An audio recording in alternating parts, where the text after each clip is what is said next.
importantly, and something that's often lost in discussions about turbos, is not horsepower, it's torque. The Flat 6, the Porsche Flat 6, if you look at modded up in a very early turbo, the 13th car, was Guard's red car, also tartan interior, inspired by the car behind us, and he drove that back to back with an RS27 and really drove it. And the very early turbos were quite light, but I think that's a good segue into the next list. You see that the rear wing is different, and you see that it's got a box section of a kind, and that's because they intercooled it. Those cars had no intercooler. These cars were the first customer cars with intercoolers, and it was substantive. The difference, keeping the engine cool, because that's a big problem with turbos, and keeping the intake air cool to make better power. Turbos, the downside of a turbo is it's hot. You're recirculating, you're tapping the exhaust flow, you're plugging the exhaust system in a sense to generate forced air induction into the intake, and you're charging each cylinder with higher pressure and adding more fuel. But part of that process is things get hot. So this is the first intercooled 911 turbo. It was a big upgrade, and this is really the car that was on the posters and the walls of so many of us growing up, was this turbo. I wanted to add something to that. So this car was only supposed to be in production for a couple of years, as was the 911 full stop during this period. And Porsche had a change in CEOs, and the new CEO, Peter Schutz, reversed that decision and decided to keep the 911 in production much longer. So this car actually lived from 1978 to 1989 with very few changes during that entire time period. But towards the end of its production, Porsche kicked in a few new additions to keep interest in the 911 Turbo going. And that kind of leads us into this car.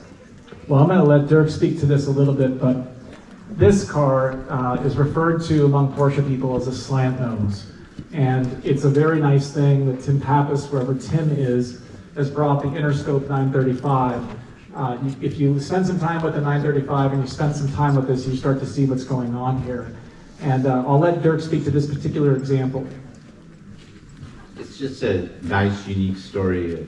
A dear friend that's here tonight, and he brought the car from up from Newport Beach. There was a really neat, lovely gentleman that lived down there that had the wherewithal and the connections. Whatever the cool car was, he had one of the first 76 US turbos. He had all low mileage. He lived in a very affluent area, and he actually bought the house next door to his that would now be probably a $25 million house, and tore the walls out and stored all his cars in it. And he bought this new, and he would go and hang out in the morning and hang with Tim, who is a Porsche dealer principal that owns the car now. And when this lovely gentleman passed away in his 90s, I was asked to appraise the estate. And I would go there and hang out with this gentleman, and he would always tell me stories about people that like the cars and interested. And he always said that Tim loved this car, and he always said, if you ever sell it, I want it for my son.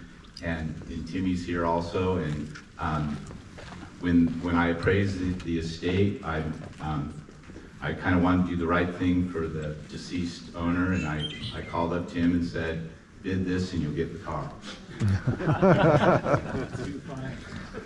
I'm going to forget to point this out, and I just have to.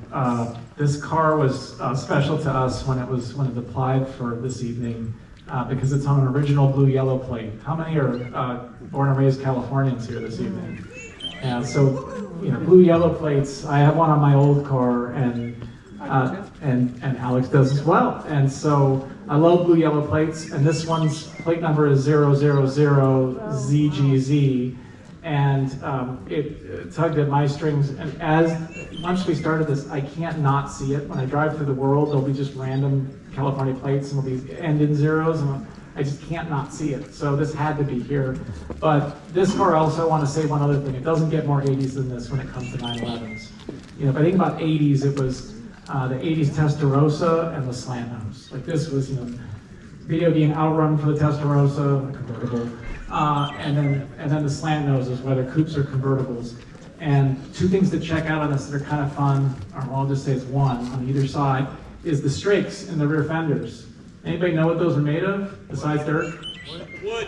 Yes. And so if you look at one that's lived in the world, if you look at one that's in great condition, you would never know they're not plastic. But if you've looked at one that's lived in the world long enough and been washed enough and been in the sun enough, you can see the wood grain through the black paint. So I've always kind of loved that about these cars. So we'll move on though, because Porsche had a bit of a challenge after this era. Economy's changed. The car was getting long in the tooth. Not everybody was looking at 911s and Volvo 240 wagons with the nostalgia we do today. In those days, these cars were old. You know, there was a real concern there.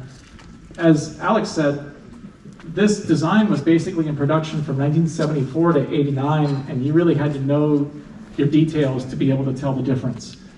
Which leads us to this car, but this car has a bit of an interesting gestation as well. You want to speak to that? Sure. So when Porsche replaced the original 911 with the Type 964, which was, they called it what, an 80% new car? 85% new car, but it looked exactly like the old one. They developed two kind of versions in line, a normally aspirated version, which became the Carrera 2 and Carrera 4, and a turbocharged version, which was actually going to be a much more extreme car with all-wheel drive and twin turbocharging and technology from the 959. Well, that got scrapped due to budget reasons, and so that left Porsche without a turbo. So they had to basically create a hybrid of the normally aspirated 964, the new car, and the old turbo that had been in production since the 70s. So this car still uses a version of this car's engine mated to the bodywork and a lot of the chassis technology from the new 964. Well, and it goes further than that. It's interesting. By the time of this car, for sure, starting in 1984, the 911 Carrera had Motronic, which is a electronic fuel injection, quite advanced for the time.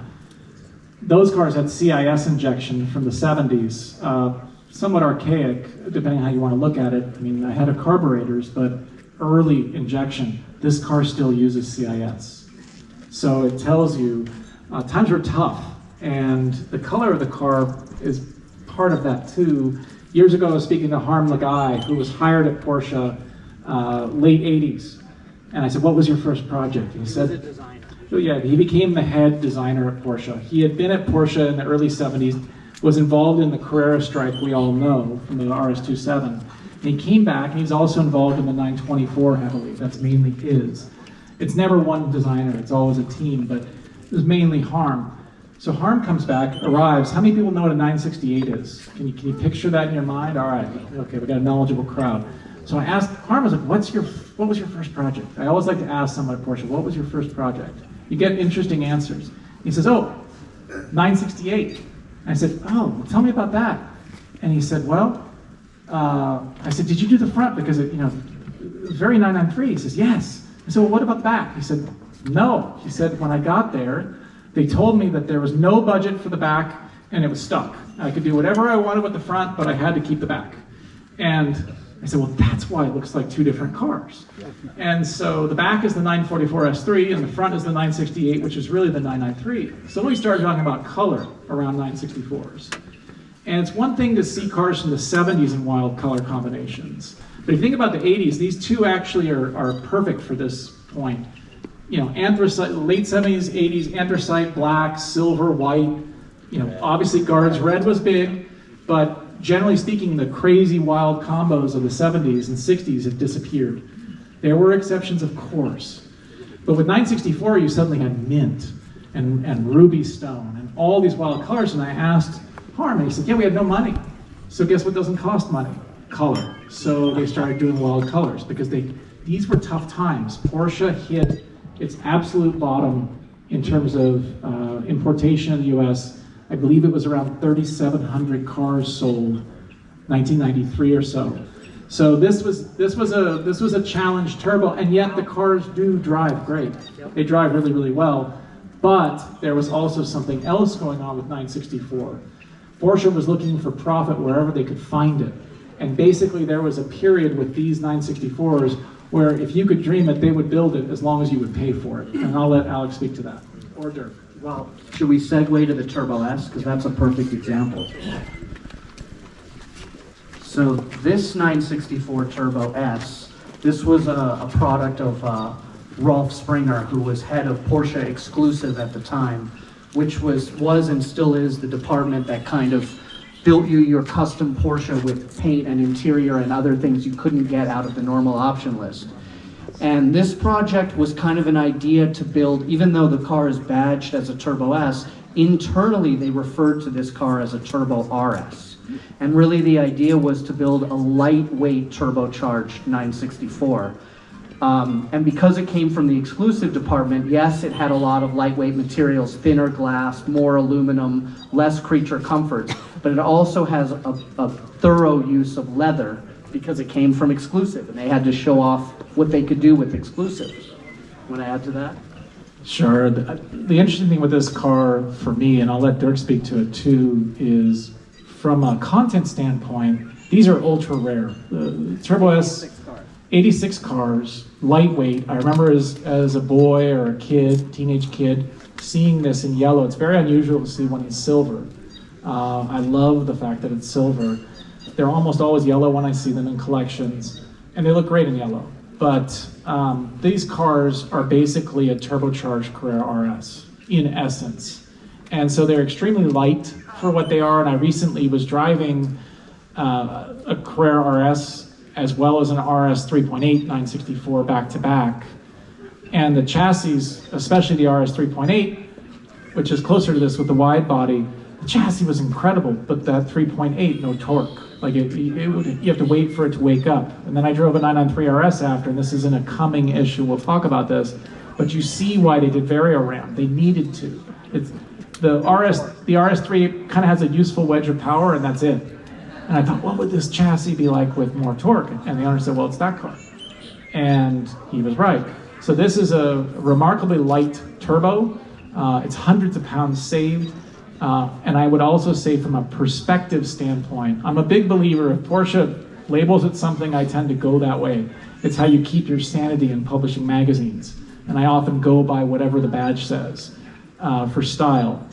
But for me, this is in many ways the beginning of the GT2 story. The 993 GT, which was the badging, but really it became known colloquially and otherwise within Porsche as the GT2. For me, this is really the pre-story to the GT2. So this is a hugely important car. Do you want to add anything? A little bit. A lot of people don't know that there were a few backdoor full racing versions of this.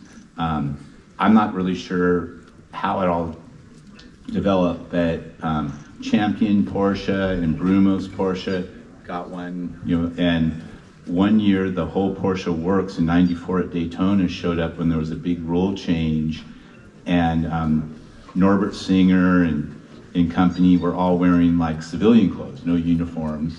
And they had a couple young Super Cup drivers. I was racing that year, and not in a Porsche, which I regret, that year especially. But anyway, there were 3 of these entered, and it was a GT car, a 2-frame GT car ended up winning because of strategy. But they would, in race boost, they had 700 horsepower with 2-wheel drive. And actually, one of the, I'm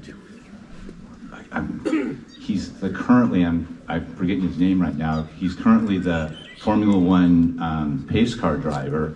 He was really young, younger than me, and I was young, and he stuffed the car, and they had to go to a body shop in Daytona to pull out the frame. And it's the first time I met Norbert Singer, and everybody was unhappy. It all worked out in the end, but in that car is kind of affectionately known as Stimpy, and it's around. And then there was one that was that Champion had that crashed, but they were extremely potent cars. But it was a classic Porsche deal, a little bit like what you were saying, where this is a special car, but they badged it that. But these race cars, nobody even they didn't really talk about it. They're just a turbo 911. So after the talk, I encourage you to take a quick peek at these tiny evolutions too. It doesn't have to all be mechanical. If you look at the turbo badge on the purple car, and then you look at the Turbo S badge here, and then you look at the Turbo 3.6 badge here, you see an evolution of the topography. So that's close to us as magazine makers, but you see that Porsche is evolving its design language in the wording as well, in the lettering, and also materials, which brings us to this car. So this is the Turbo 3.6. This was The bad boy, not bad boys. well, and I also want to shout out to Owen, wherever Owen might be. Sadly, the GoPro did die, but this is the 911 Turbo from the Bad Boy movies. I did live stream the history breakdown of the Turbo 50, the anniversary. So if you want to check that out, I'll leave the link in the description and you guys can check that out. It's pretty interesting. I could listen to these guys talk all day. It was remarkable to actually hear the history and everything.